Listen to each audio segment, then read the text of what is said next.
Hi friends, welcome back to my channel. Good morning friends. ఏం చేస్తున్నారు? అందరూ బాగున్నారా? బ్రేక్ఫాస్ట్ అయితే అయిపోయినాయా? ఏం బ్రేక్ఫాస్ట్లు ప్రిపేర్ చేశారు ఈరోజు మా బ్రేక్ఫాస్ట్ వచ్చేసరికి మీ అల్లరి పిల్ల కోసం పులిహోర కావాలంటండి. చాలా డేస్ అయిపోయిందండి నేను పులిహోర చేయక. నిజమేనండి, అప్పుడెప్పుడో మే నెలలో చేసా, శ్రీరామనవమి పండగకి.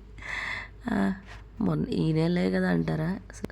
సారీ, మే నెల అంటే ఇదే కదా, ఏప్రిల్ నెల అండి. ఏప్రిల్లో శ్రీరామనవమి పండుగ అప్పుడైతే చేశానమాట పులిహోర. మళ్ళీ అసలు అయితే చేయలేదనమాట. ఇంకైతే అమ్మ పులిహోర కావాలని అడిగింది. అది మామిడికాయ పులిహోర అడిగిందండి. మామిడికాయ అయితే లేదనమాట. ఇంకా సరే నిమ్మకాయ పులిహోర చేస్తాలే అమ్మ అంటే ఓకే అని అన్నదనమాట. ఇంకా అందుకోసమని మీ అల్లరి పిల్ల కోసం ఈరోజు పుల్లగా ఉండే నిమ్మకాయ పులిహోర అయితే ప్రిపేర్ చేసేస్తున్నా. మీకు ఇష్టమైన నిమ్మకాయ పులిహోర. మీకు నిమ్మకాయ పులిహోర ఇష్టమా, మామిడికాయ పులిహోర ఇష్టమా, చింతపండు పులిహోర ఇష్టమా? వేడివేడిగా ఉంటేనేమో నిమ్మకాయ పులిహోర తినొచ్చండి. చల్లారిపోయినా ఇవాళైనా రేపైనా తినాలంటేనేమో టేస్టీగా ఉండాలంటే చింతపండు పులిహోరేనండి. ఇంకా బాగా టేస్టీగా ఉండాలంటే మనం మామిడికాయ పులిహోర తినొచ్చు అనమాట. వీటన్నిటిలో బెస్ట్ ఏదంటారు? నేనైతే వీటిలో బెస్ట్ వచ్చేసరికి చింతపండు పులిహోరే అంటానమాట. మీకు ఏది బెస్ట్ అనిపిస్తుందో కామెంట్ చేసేయండి. ఇంకోవైపు వచ్చేసరికి శనగలు నానేసుకుందనమాట. రాత్రి నాకు తెలియకుండా, నాకు చెప్పకుండా శనగలు నానేసేసి, మమ్మీ నేను శనగలు నానేసాను, నాకు గుగ్గిళ్ళు కావాలి అని అన్నది. ఇంకా సరేనని శనగలు కూడా ఉడకబెట్టేసేస్తున్నాను అనమాట. అయితే అవి ఉడికినాయేమని టెస్ట్ చేస్తే కొంచెం ఉడికినాయి, ఇంకా కొంచెం ఉడకలేదు, ఉడుకుతున్నాయి. నాకు అసలు ఈ తాలింపులు ఏంటో ఈ మధ్య వచ్చేసి నా మీద పడిపోతున్నాయి. నేనంటే అంత ఇష్టమో ఏంటో ఈ తాలింపుకి, అందుకని చాలా దూరంగా ఉండి తాలింపు అయితే వేస్తున్నానండి. మళ్ళీ వచ్చిన మొహాన్ని పడేసి టాటూలు పడతాయి ఏమో, అసలుకే చేతులకి ఈ మధ్య టాటూలు పడుతున్నాయి. మొన్న అయితే కంటి మీద ఒక టాటూ పడ్డది. మళ్ళీ ఈ టాటూలు వేయించుకోవాలంటే చాలా భయం వేస్తుంది. అందుకని ఇంకా చాలా దూరంగా ఉండి వీటిని చాలా జాగ్రత్తగా మెయింటెనెన్స్ చేస్తున్నాను అనమాట. ఈ తిరగమాతలతో మెయింటెనెన్స్ చేయకపోతే ఎక్కడ ఏ టాటూలు పడితే అర్థం కావట్లేదండి.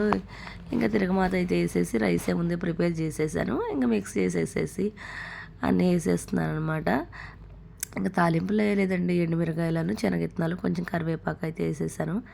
ఇంకా చింతపండు నిమ్మకాయలు పిండేసేసి ఉప్పు పసుపు వేసి కలిపేసేస్తే ఇంకా ఫైనల్లీ అయిపోద్ది కదా. ఇంకా వెయిటింగ్లో ఉందన్నమాట మీ అల్లరి పిల్ల. ఎప్పుడెప్పుడు తినేద్దాం, ఆకలి అయిపోతుంది మమ్మీ, నాకు ఆకలి అయిపోతుంది మమ్మీ అని. ఇంకా కాదు వీటిలైతే నాకైతే అనిపించిందండి బెస్ట్గా అయితే చింతపండు పులిహోర ఉంటుంది. టేస్ట్ కానీ ఎక్కువ నిల్వ ఉండడానికి కానీ చాలా బాగుంటుంది కదా. ఏంటోనండి నిమ్మకాయల్లో అసలు రసమే లేదండి. ఈ నిమ్మకాయలు ఏంటో నాకైతే అర్థం కావట్లా. ఎండాకాలం ఎఫెక్ట్ ఏమో వాటికి కూడా. అసలు 3 కాయలు పిండామా, ఆ 3 కాయల్లో కూడా ఏదో కొంచెం డ్రాప్స్ అన్నట్టు అలా ఉన్నాయండి. రసమే రావట్లేదు అనమాట. చూసారా, ఏదో 4-5 చుక్కలు పడ్డది చూడండి, అస్సలు రసాలు రావట్లా. అదే మామూలు టైంలో అయితే కాయల్లో రసం బాగా ఉంటుంది కదా. ఎండాకాలం ఎఫెక్ట్ లెక్క ఉంది. రేట్లు చూస్తేనేమో అంతంత ఉంటాయి, కాయలు చూస్తేనేమో ఎంత పిసురు కూడా రావట్లేదండి. మూడు కాయలు పెట్టినా కూడా ఇంకా అలా ఉంది పరిస్థితి. ఏం చేస్తాం, ఏమీ చేయలేం ఫ్రెండ్స్. ఇగోండి ఎండుమిరకాయలు పచ్చిమిరకాయలు వేసాను మంచిగానే. బాగుందా పులిహోర? నచ్చిందా? కావాలా మీకు కూడా? వచ్చేసేయండి, తినేసేద్దాం, ఇంకెందుకు ఆలస్యం. చాలా బాగుందండి, పర్లేదండి. వేడి మీద కదా, వేడి మీద బాగుంటుందండి పులిహోర కూడా, చాలా అంటే చాలా బాగుంటుంది. చూడండి భలే ఉంది కదా, అబ్బా చూస్తేనే టెంప్ట్ అయిపోయేటట్టుంది కదా పులిహోర. ఇంకా మీరేం ప్రిపేర్ చేసేసారు ఈరోజు? మీ టిఫిన్స్ ఏంటి స్పెషల్స్? నాకు గెస్ట్ చేయడం అంటే నేను ఇడ్లీ దోశ అనుకుంటున్నాం. ఇవైతే టిఫిన్స్ కామెంట్ చేయండి. ఇదిగోండి ఇంక తిన్నా స్టార్ట్ చేసేసాను అనమాట. మమ్మీ మన ఇద్దరం కలిసి తిందాం మమ్మీ అని అన్నది. సరేలే నేను పెడతానమ్మా అంటే వద్దు నేనే తింటానంది. సరే రా తినేద్దాం అని అన్నాను అనమాట. ఇంకా హెడ్ బాత్ చేయించేసాను ఫ్రెండ్స్. బాగా డస్ట్ పట్టేసేసింది హెడ్కి వచ్చేసరికి. ఇంక గేమ్స్ అవి ఆడుతుంది కదా వెళ్ళి, ఇంకా దానివల్ల నేను ఎండుమిరకాయ పెడతా తినమ్మా బాగుంటుంది. అమ్మో వద్దు మంటగా ఉంటుంది అని అన్నది. మంట లేదండి, ఎండుమిర్చి తినొచ్చేది. ఇంక పచ్చిమిరకాయ అయినా తినమ్మా మంటగా ఉంటుందంటే, అబ్బబ్బో అసలే వద్దు మమ్మీ, అది ఇంకా మంట మమ్మీ అని అంది. మీకు విషయం తెలుసా, ఇంకా ఇక్కడేంటి వైట్గా ఉంది బౌల్లో పాయసం అంటారా? పాయసం కాదండి, కర్డ్ పెరుగు, పెరుగు ఎందుకు అంటారా? పెరుగు పులిహోరలో వేసుకొని తింటామండి. చాలా అంటే చాలా బాగుంటుంది అనమాట. నిజంగానంటారా? నిజమేనండి, పులిహోరలో పెరుగు వేసుకొని తింటాం, చాలా అంటే చాలా బాగుంటుంది. పులిహోర వేడి, పెరుగు వేసుకొని తింటే చల్లబడిద్ది. రెండు కాంబినేషన్ కూడా అదిరిపోద్ది. ఈ రెండింటి కాంబినేషన్కి బజ్జీ ఉన్నట్టయితే అబ్బబ్బా! ఇంకా అదిరిపోయిద్దండి.